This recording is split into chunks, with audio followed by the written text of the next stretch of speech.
Dans l'assemblée des saints, assoiffé je me tiens, que ton onction descende sur moi.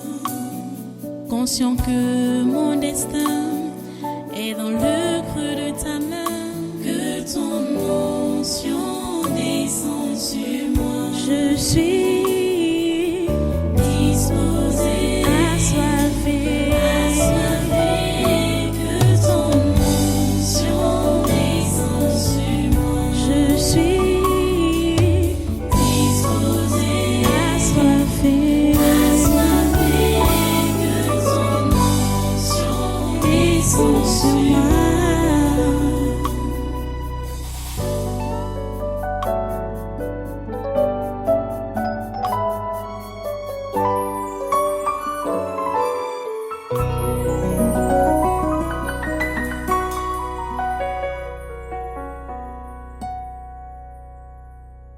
Alléluia, merci Jésus. Voilà, reste debout et prends ta Bible. Prends ta Bible. Nous sommes dans Proverbe toujours, Proverbe chapitre 28. Proverbe chapitre 28. Le verset 6. C'est par là que nous commençons. C'est la continuité du séminaire du mois de décembre 2022. C'est spécial. Proverbe 28, verset 6, qui dit donc: mieux vaut le pauvre qui marche dans son intégrité que celui qui a des voies tortueuses et qui est riche. Mieux vaut le pauvre qui marche dans son intégrité que celui qui a des voies tortueuses et qui est riche. Prions le Seigneur. Dieu Tout-Puissant, nous te remercions pour ta parole, que tu nous délivres pendant tous ces moments. S'il te plaît, Seigneur, permets que cette parole descende dans nos esprits, dans nos cœurs, s'y assoie et puisse avoir des effets dans notre vie et notre entourage. Oh Dieu, s'il te plaît, fais quelque chose. Tu ne fais rien sans ta parole. Tu n'as jamais rien fait sans ta parole. C'est elle qui fait tout. Nous te prions, Seigneur, permets qu'elle puisse tout renouveler et tout faire en nous pour la gloire de ton nom. Pour la gloire de ton nom. Pas pour nous-mêmes, mais pour la gloire de ton nom. Merci, Seigneur, de nous écouter et de nous exaucer. Merci, Seigneur, pour ce que tu fais encore en ce jour. Merci pour ta volonté qui s'accomplit dans nos vies, dans chaque vie, dans chaque nation, dans tout ce monde, Seigneur. Que ta volonté soit faite sur la terre comme au ciel, par cette parole que tu fais encore sortir aujourd'hui. Au nom de Jésus-Christ de Nazareth, nous avons prié. Amen. Prenez place dans sa sainte présence et soyez tous les bienvenus à ce congrès du surnaturel de ce 18 décembre 2022. Le mois de décembre a été le mois du séminaire. Depuis qu'on a commencé le séminaire de ce mois, on n'a pas encore terminé parce que nous voulons entrer en 2023 étant vraiment selon le cœur de Dieu. Parce que Dieu ne veut pas que celui-là qui l'a sauvé ait encore des soucis inutiles, mais que celui-là puisse se concentrer à faire ce pourquoi Dieu l'a sauvé. C'est pour cela que Dieu ne cesse donc de nous parler, pour que, au lieu de préférer, parce que quand on dit mieux vaut, c'est la préférence. Quand on dit mieux vaut, c'est la préférence. Donc Dieu veut, au lieu de préférer la richesse, la gloire, la grandeur et tout ça, mais il faut préférer la pauvreté, le manque, le besoin, en demeurant dans l'intégrité. Malgré ça, écoutez, mieux vaut le pauvre qui marche dans son intégrité que celui qui a des voies tortueuses et qui est riche. Mais pour la plupart d'entre vous, vous aimeriez être riche, même si cette richesse vient de n'importe quelle façon. Mais ce n'est pas ça que la Bible te conseille. Ce n'est pas ça que Dieu te conseille. Mieux vaut le pauvre qui vit dans son intégrité que celui qui a des voies tortueuses et qui est riche. Vous devez comprendre que vous êtes capable, en tant que chrétien, de servir Dieu et de bien le servir dans votre condition, quelle qu'elle soit. Donc, arrêtez ce genre de prière que vous aviez l'habitude de faire. Donc, faire pression à Dieu pour qu'il change votre condition de vie afin que vous ayez un témoignage qui va donc convaincre les non-croyants. Non, ça ne donne pas. Ça ne donne pas. Je repars dans 2 Rois, chapitre 5. Vous donnez l'exemple de cette petite fille esclave qui a aidé au salut de Naaman. Naaman s'est converti, hein? Et qui l'a fait convertir, qui a aidé à son salut? C'était l'esclave, la petite esclave. Parce que quand Naaman a été guéri, Naaman n'a pas seulement été guéri de sa lèpre physique, mais il a également été guéri de sa lèpre spirituelle. Parce que le prophète ne lui a pas parlé de l'idolâtrie ou de quoi que ce soit. Le prophète lui a seulement dit, va te laver dans le Jourdain 7 fois et ta peau sera pure. Naaman a même discuté. Naaman ne voulait pas obéir à l'instruction du prophète. Il ne voulait pas obéir. C'est son entourage qui lui a dit, qui est monsieur le général Naaman, ce que le prophète a demandé n'est même pas dur. On te connaît dans ta bravoure. C'est toi qui as toujours délivré notre nation. C'est toi que Dieu a toujours utilisé pour délivrer notre nation. Le prophète t'a demandé une chose simple, te laver. 7 fois dans le Jourdain. Il commence à citer les rivières de son pays. Que les rivières de son pays sont meilleures que le Jourdain. On dit voilà. Le prophète ne t'a pas demandé même quelque chose de dur. Tu te laves même tous les jours, non? Te laver, c'est quoi? Lave-toi. Naaman a obéi à son entourage. Il s'est lavé. Quand il sortait de l'eau pour la 7e fois, c'était le miracle. Il était surpris. Tout son entourage était surpris. Mais c'est l'instruction que Dieu avait donnée par son prophète. Une instruction qui était minable. Le prophète n'était même pas sorti pour voir Naaman. Il n'était même pas sorti. Il lui a envoyé la nouvelle que va te laver dans le Jourdain 7 fois. Mais comme cet homme était imbu de lui-même, comme la plupart des personnes, des humains ou des gens, ils sont imbus d'eux-mêmes et pensent qu'ils connaissent plus que Dieu. Et souvent, même ceux-là, vous autres, qui disent que vous êtes devenus chrétiens, vous pensez que vous connaissez mieux que Dieu. Vous pouvez lui donner des leçons, des instructions. Il vous dit faites ceci, vous dites non, c'est mieux vaut ceci. Voilà que Dieu dit que mieux vaut le pauvre qui vit dans son intégrité. Dieu dit non, Dieu, je veux le minimum. Dieu, je veux l'élévation. Dieu, je veux le changement. Hein? Mieux vaut, parce que qui va m'écouter, qui me regarde dans cette condition? Les gens me méprisent. Donc il faut que je sois élevé. Donc, Dieu te dit, mieux vaut que tu sois comme tu es là. Toi, tu dis non. Je préfère. Je vous ai toujours enseigné ici que pour beaucoup d'entre vous là, la pauvreté est une bénédiction. Pour beaucoup d'entre vous là.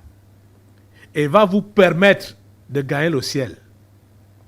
Parce que si vous avez absolument ce que vous désirez là, plusieurs vont quitter les voies de Dieu. Plusieurs vont quitter le chemin de Dieu. Plusieurs.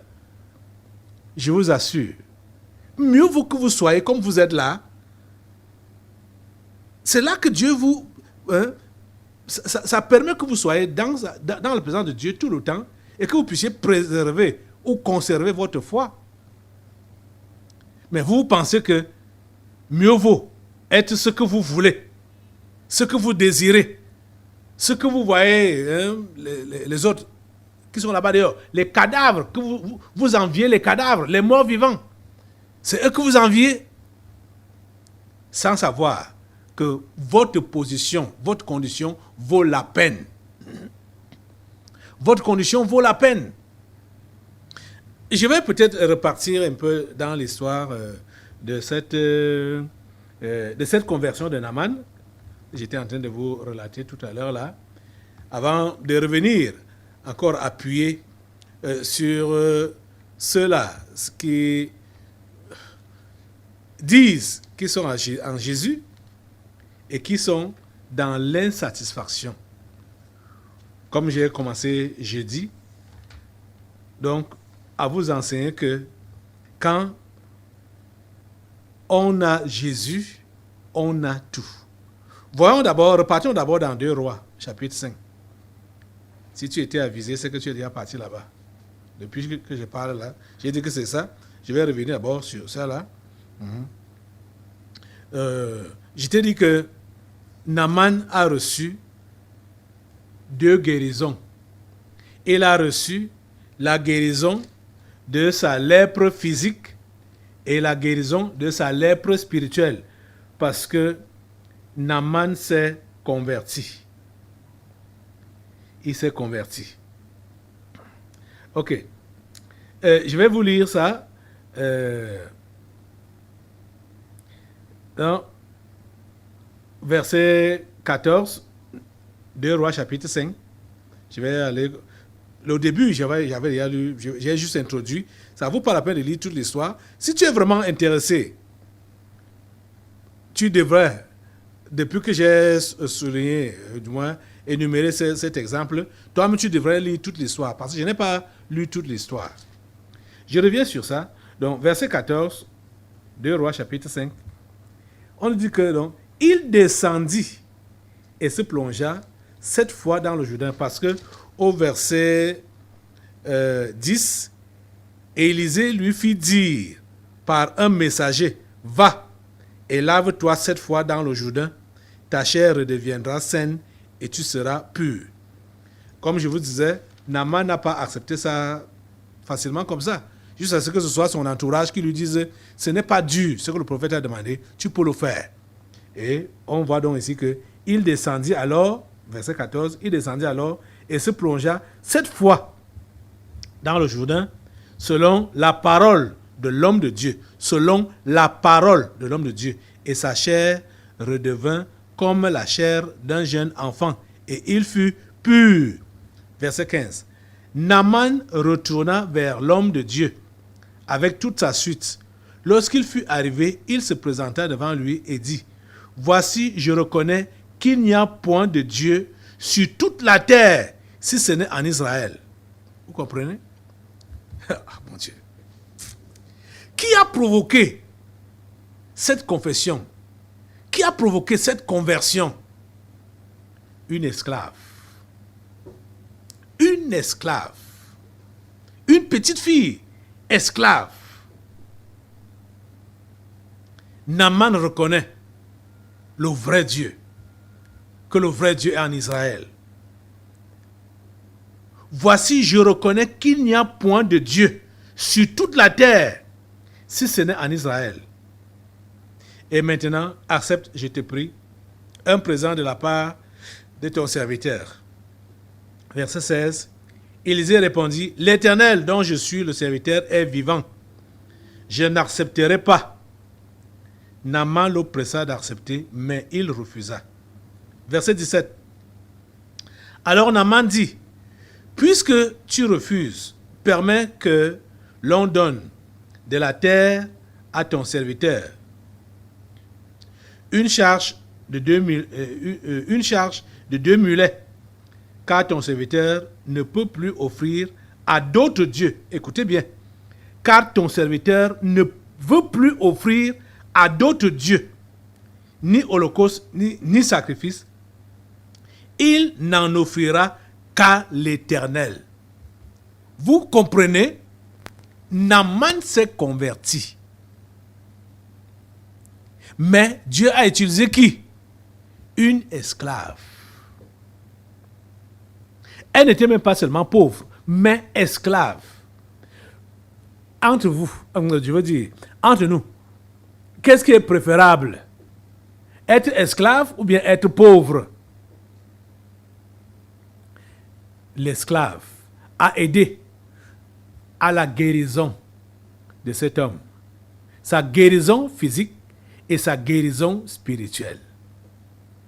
Naaman a été guéri de sa lèpre physique et de sa lèpre spirituelle. Il dit ici qu'il ne va plus offrir des offrandes à d'autres dieux. Le prophète ne lui a pas prêché contre l'idolâtrie. Non, Élisée n'a pas prêché contre l'idolâtrie. C'est pourquoi je vous dis la pure vérité que quand quelqu'un est réellement converti, son esprit s'ouvre, même sans prédication, un peu comme Zachée. Jésus est entré seulement dans la maison de Zachée. Zachée a ouvert son esprit à Dieu, il s'est donné à Dieu. C'est Zachée lui-même qui vient vers Jésus pour lui dire que je fais la restitution. C'est-à-dire, les gens qui résistent à Dieu, soit pour restituer, soit pour obéir, je me demande vraiment s'ils ont touché Dieu.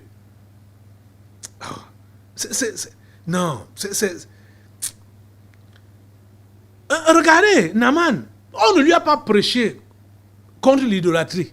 Comme à Zachée, on n'a pas prêché contre la corruption, le vol, l'escroquerie, tout ça là. Zachée lui-même a dit que ce que j'ai pris par escroquerie là, je vais rembourser 4 fois. Je vends d'abord, je vends tous mes biens, je donne la moitié aux pauvres. Et tous les gens que j'ai eu à escroquer, je leur rembourse 4 fois. Juste parce que Jésus était présent. Il avait touché Jésus.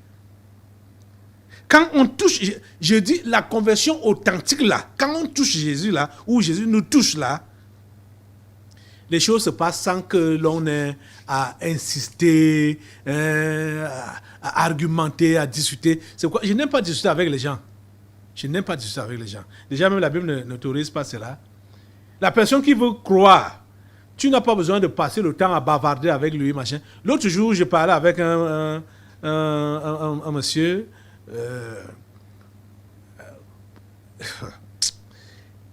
Quand on est arrivé à l'histoire du vin, je ne sais même plus comment c'était arrivé là. Bon, il dit, voilà, n'est-ce pas, Jésus a transformé l'eau en vin, machin. Je lui ai juste dit que si tu veux boire au vin de Jésus, ok, tu puises aussi l'eau, tu transformes en vin. Si ça se transforme, bois, tu n'auras pas péché. Parce que voilà, il me demandait à boire. Pourtant, c'était la tentation, il me demandait à boire. Je lui ai dit, mais qu'est-ce que tu fais là? Tu ne sais pas que je ne donne pas à boire aux gens? C'est la tentation. Et il dit donc que Jésus a transformé l'eau en vin. Je lui ai dit, ok, va aussi donc, si tu veux boire le vin de Jésus, tu transformes aussi l'eau en vin. Comme il voulait continuer la discussion, je lui ai dit, pardon, laisse-moi tranquille. J'ai tourné mon dos, je suis parti. Ça ne vaut pas la peine. Les gens qui veulent se convertir, vous n'avez pas besoin de bavarder. Ils vont perdre le temps avec eux. On ne perd pas le temps avec les gens qui... Le prophète Élisée n'a même pas prêché à Naaman concernant l'idolâtrie. Il ne lui a pas prêché ça. Ce qu'il lui a donné comme instruction, c'est d'aller se laver 7 fois dans le Jourdain et il sera pur. Même comme cet homme a obéi avec hésitation, voilà donc quelque chose qui est important. Tu peux hésiter, mais ça vaut la peine d'obéir. Parce qu'au bout de l'obéissance, tu auras ce que Dieu a prévu te donner. C'est ce qui est important. Naaman a hésité. Il a hésité, mais finalement, il a obéi. Et quand il a obéi, il a vu la main de Dieu en action dans sa vie. Cet homme s'est converti radicalement. Et il a compris, personne ne lui a dit, il a compris qu'il ne doit pas offrir des offrandes à d'autres dieux, sinon à l'Éternel. Voilà ce qu'on appelle conversion authentique. Et on en trouve peu. Hein? Je sais qu'ici à l'église, il y a beaucoup de sympathisants. N'en parlons pas de religieux. Les convertis authentiques là, on les compte au bout des doigts.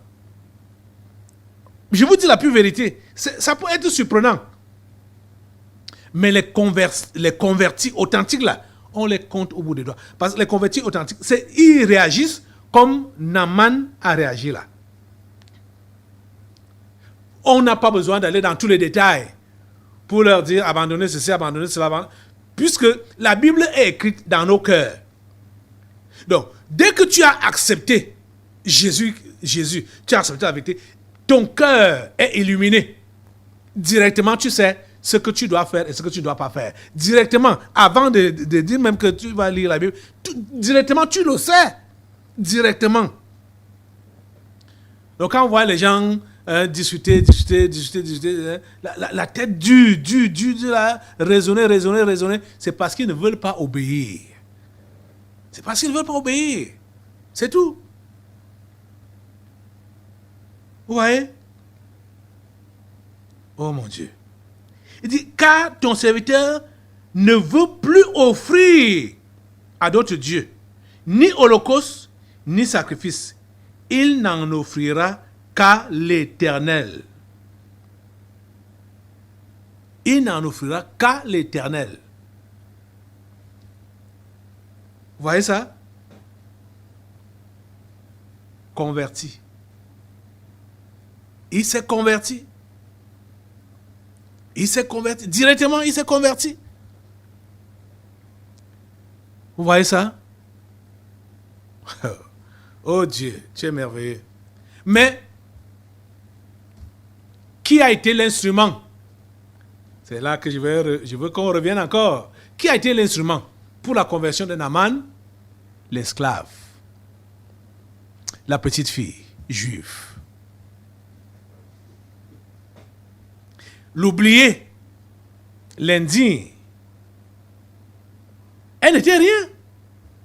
Mais c'est elle qui a été utilisée. Parce qu'elle était enfant de Dieu, elle se connaissait comme enfant de Dieu et elle connaissait son Dieu. Elle savait de quoi son Dieu était capable. Elle n'a pas hésité de présenter son Dieu à son patron, à son chef, à son Seigneur. Vous voyez? Et c'est par là que son chef a été guéri, a reçu une double guérison, physique et spirituelle. C'est très important. C'est très important. On peut comprendre que cette petite fille était satisfaite en son Dieu, malgré sa condition d'esclave. Elle était satisfaite en son Dieu. Et toi alors, qu'en est-il de toi? Es-tu satisfait en ton Dieu, malgré ta condition? Te voilà pauvre, te voilà démuni, te voilà malade, te voilà handicapé. Est-ce que tu es satisfait en ton Dieu donc? Est-ce que tu peux témoigner de ton Dieu, de la bonté de ton Dieu, les capacités de ton Dieu, de l'amour de ton Dieu, dans ton état, à ceux-là qui sont mieux que toi? J'ai dit mieux que toi, entre guillemets. Je préfère mettre ça entre guillemets, mieux que toi, parce que ces gens-là ne te dépassent en rien. Ils ne te dépassent en rien. Ils ne te valent même pas. Ils sont exactement comme Naaman. Vaillants et tout ça là, hein, avec la renommée, mais lépreux. Parce que la lèpre, c'est la représentation, c'est le symbole du péché. La lèpre symbolise le péché. Donc, les gens qui t'entourent là, les mondains, ce sont des lépreux. Ce sont des lépreux. Malgré leur vaillance, malgré tout ce qu'ils peuvent faire, malgré leur renommée, tout ça là, ils sont des lépreux. Et ils ont besoin de ton témoignage. Que tu leur présentes ton Dieu.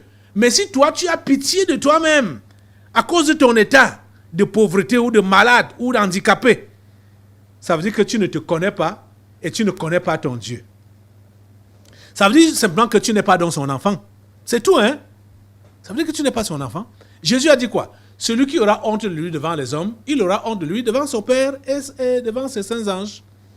Tu ne peux pas parler de ton Dieu parce que tu as honte du fait qu'on verra que tu es malade, on verra que tu es handicapé, on verra que tu es illettré, on verra que tu es démuni. Hein? Tu vois, et tu as honte. Tu ne peux pas parler. Ça veut dire que tu as honte de Jésus. Tu as honte. Il aura honte de toi. Sois même le genre qui dort ici à l'église tout le temps. Mais tu es incapable de parler de ton Dieu, de parler de ton Jésus. Tu as honte de lui. Il ne peut pas, tu ne peux pas être sauvé. Tu comprends ça? Tu ne peux pas être sauvé. Oh mon Dieu. Que le Seigneur vous aide. Repartons dans le livre de Colossiens qu'on a vu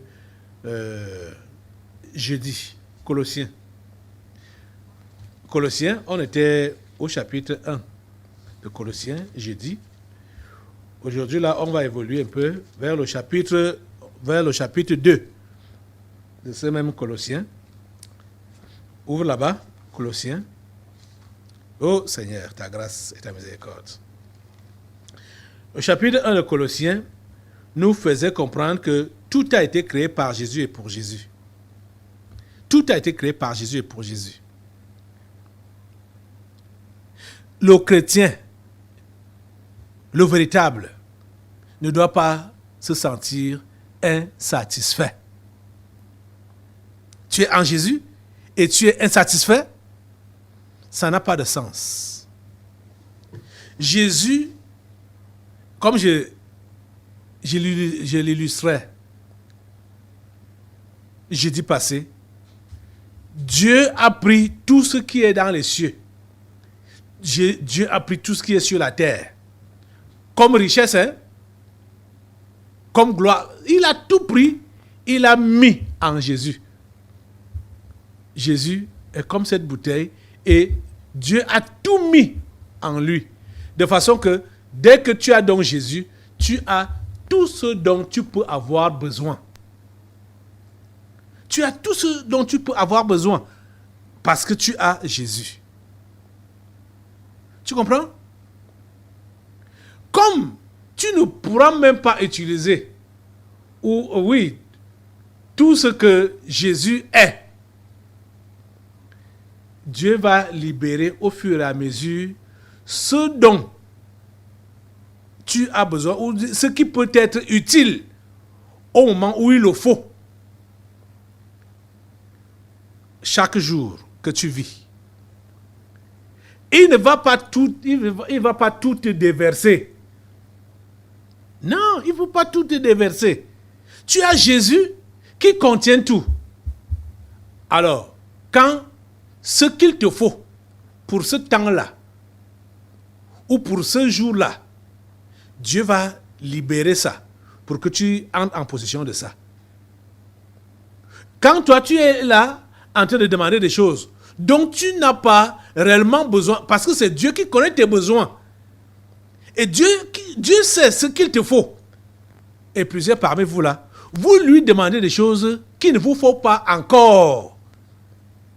C'est vrai que toutes ces choses-là sont en Jésus que vous avez.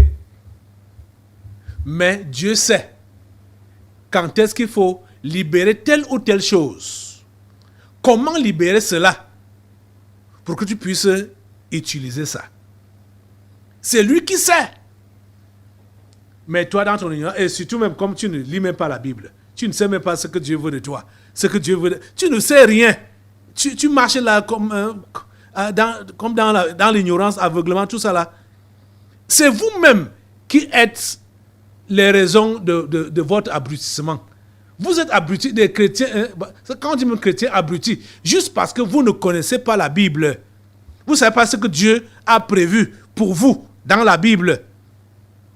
Si vous connaissiez la Bible, il y a beaucoup de soi-disant prières que vous ne feriez plus. Parce que vous aurez déjà découvert que ça ne cadre pas avec les Écritures. Dieu ne peut rien faire en dehors de ses Écritures, en dehors de sa parole, dans votre vie ou dans la vie de quelqu'un d'autre.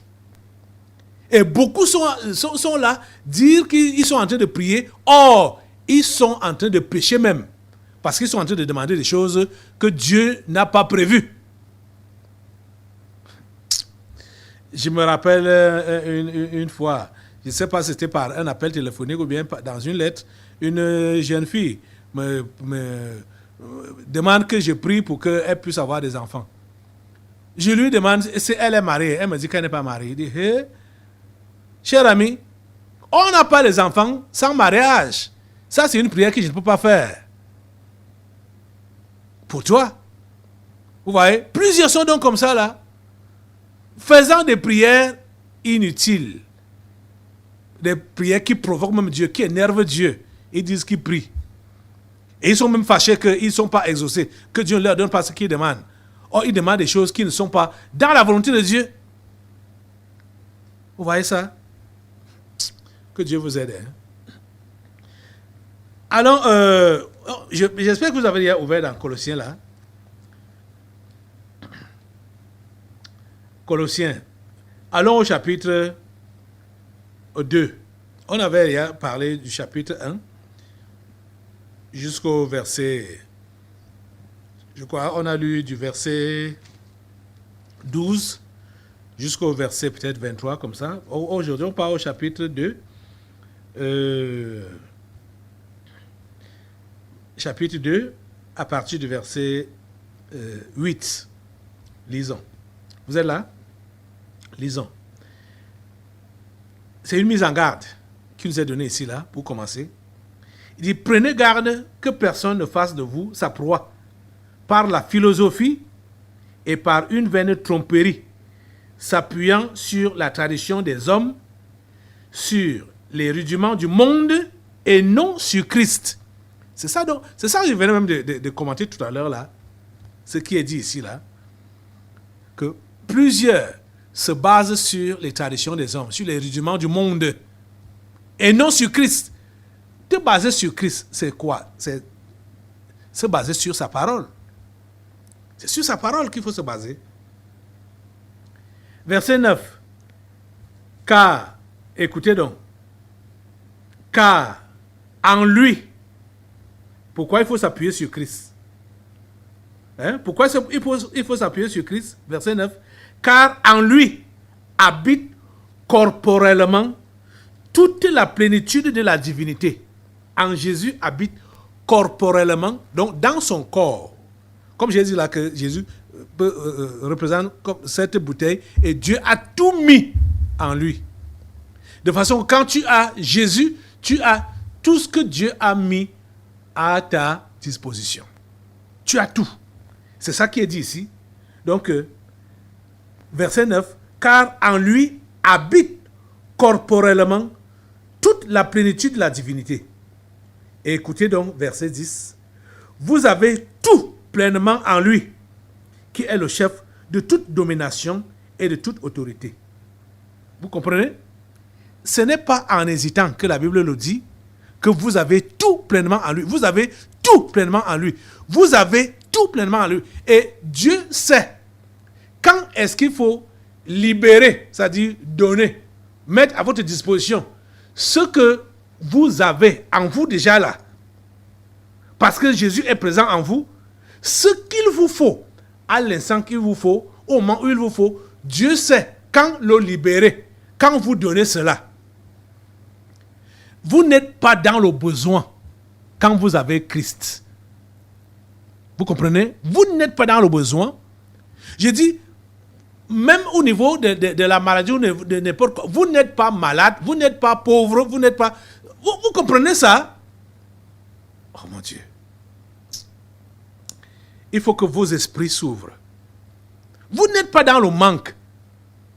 Vous n'êtes pas le dernier des personnes.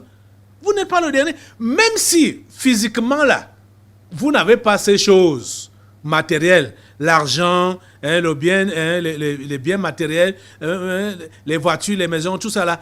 Quand vous avez Jésus, vous avez toutes ces choses-là. Donc, vous ne devez pas être dans l'agitation. Dieu seul sait quand est-ce qu'il va les libérer physiquement dans votre vie. Donc, vous ne devez pas être dans les soucis en tant que chrétien.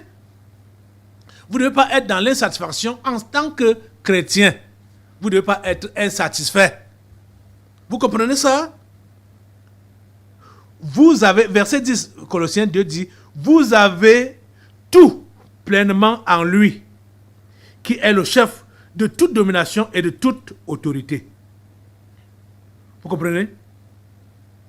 Et verset 11 dit, et c'est en lui que vous avez été circoncis, d'une circoncision que la main n'a pas faite, mais de la circoncision de Christ, qui consiste dans le dépouillement du corps de la chair. Vous voyez donc, qu'est-ce qui dérange? Plusieurs ne sont pas donc circoncis. Parce qu'ils ne sont pas encore débarrassés du corps de la chair. Donc ils ne sont pas encore débarrassés de l'amour du monde. Vous voyez, on revient là. C'est ça qui fait problème. Vous avez tout pleinement en lui. Si vous êtes chrétien, vous avez tout pleinement en lui. Si vous estimez que vous êtes dans le manque, vous n'avez rien, vous êtes insatisfait, ça veut dire que vous aimez le monde. C'est clair. C'est-à-dire le verset 11 ici, c'est ça que ça veut dire. Ça veut dire que vous aimez le monde et les choses qui sont dans le monde. C'est pourquoi vous n'êtes pas donc satisfait en Jésus. Vous comprenez? C'est clair. Il n'y a pas à tergiverser, à réfléchir là-dessus de midi à 14h. Tous ceux-là qui disent qu'ils sont chrétiens et qui ne sont pas satisfaits en Jésus ont l'amour du monde et les choses du monde dans leur cœur. Je ne vais pas être vraiment long. C'est très clair. Vous-même, vérifiez cela. Ça se vérifie, quoi. Hein? Et la Bible dit donc, 1 Jean, allons dans 1 Jean. 1 Jean, chapitre 2, verset 15. Qui conseille donc? N'aimez point le monde, ni les choses qui sont dans le monde. Si quelqu'un aime le monde, l'amour du Père n'est point en lui. Car tout ce qui est dans le monde, la convoitise de la chair, la convoitise des yeux et l'orgueil de la vie, ne vient point du Père, mais vient du monde. Et le monde passe et sa convoitise aussi, mais celui qui fait la volonté de Dieu demeure éternellement. Vous avez donc compris? Votre insatisfaction en Jésus vient du fait que vous aimez le monde et les choses qui sont dans le monde. C'est tout. Le monde vous a donné quoi? Le monde peut vous donner quoi? L'amour du monde. C'est ça qui fait de vous des chrétiens nains ou des chrétiens moribonds. L'amour du monde. C'est ça qui fait de vous des religieux ou juste des sympathisants de la chrétienté. Parce que vous n'avez pas été circoncis. Donc pour se débarrasser de l'amour du monde, des œuvres de la chair, vous n'avez pas été circoncis. Lève-toi sur tes deux pieds.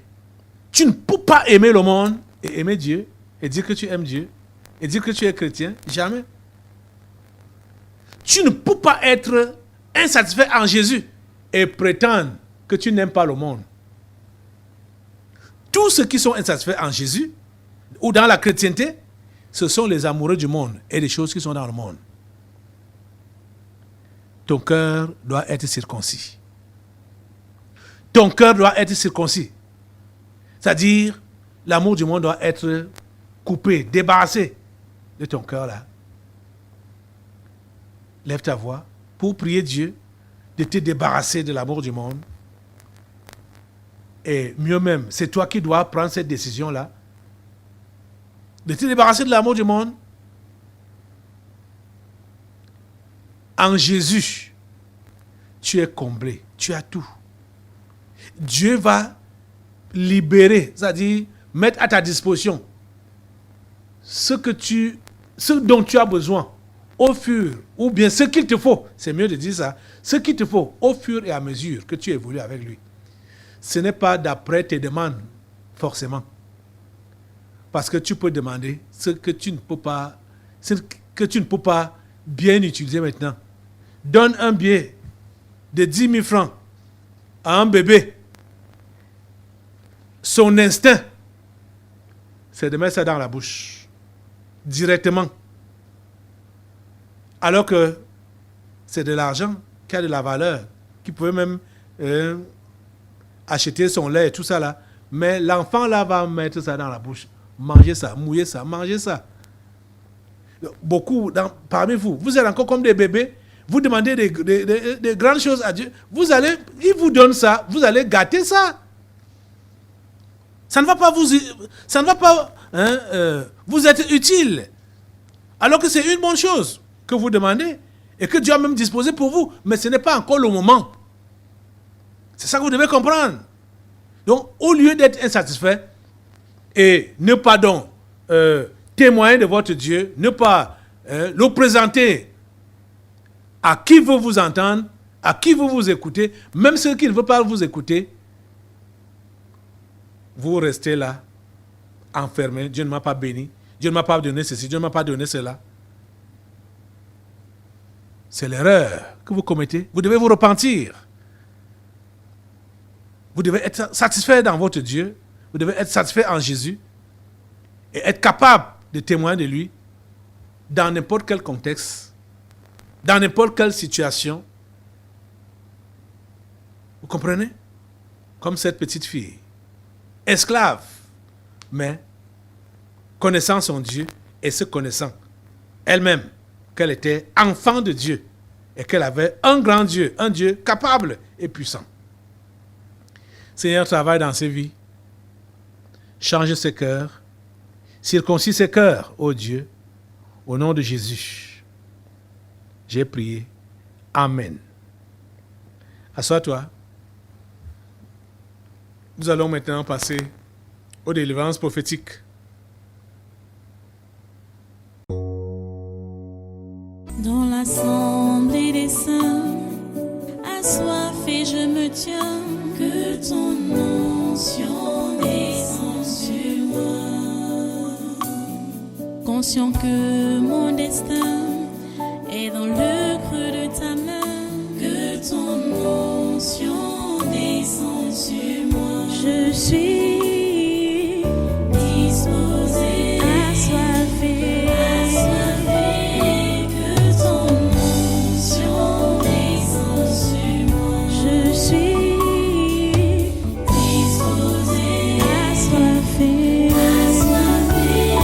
que ton onction descende sur moi.